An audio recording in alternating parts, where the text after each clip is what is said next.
நெல்லித்தோப்பு தொகுதியிலிருந்து நம்முடைய செய்தியாளர் தேவநாதன் நம்மிடையே இணைந்திருக்கிறார். வணக்கம் தேவநாதன். நெல்லித்தோப்பு வாக்கு எண்ணும் மையத்தில் வாக்கு எண்ணும் பணி எப்படி நடைபெற்று வருகிறது? முதற்கட்ட முடிவுகள் நமக்கு எப்போது தெரிய வாய்ப்பு இருக்கிறது? தேவநாதன்.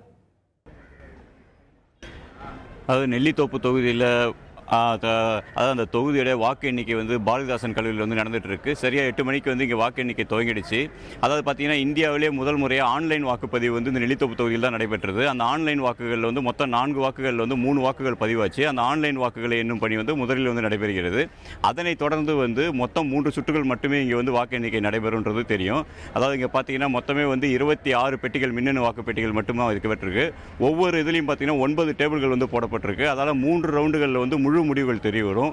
முதல் சுற்றுடைய முடிவு நம்ம பார்த்தோம்னா இங்கே முதல் சுற்றுடைய முடிவு இன்னும் ஒரு அரை மணி நேரத்தில் தெரிய வந்துடும். முதல் சுற்றுடைய முடிவு தான் மொத்தத்திலும் 3 சுற்றுலையுமே இருக்கும் அப்படின்னு ஒரு கணிப்பு தான் இங்கே இருக்குது. ஏன்னு கேட்டிங்கன்னா இங்கே கூடுதலான வாக்குகள் கிடையாது. மொத்தமே பார்த்தோன்னா நம்ம 26,895 வாக்குகள் தான் போல் இருக்குது. இந்த வாக்குகளை என்ற பணி தான் தற்போது நடந்துகிட்டு இருக்கு.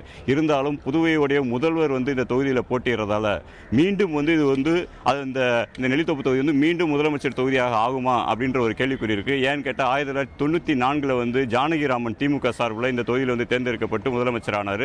அதன் பிறகு மீண்டும் இந்த தொகுதியில் தற்போது முதலமைச்சர் வேட்பாளர் போட்டியிடுகிறார். அதன் காரணமாக இந்த தொகுதி மீண்டும் முதலமைச்சர் தொகுதியாக ஆகுமா அப்படின்றதான் நெல்லித்தோப்பு தொகுதி மக்களுடைய ஒரு எதிர்பார்ப்பாக இருக்கிறது.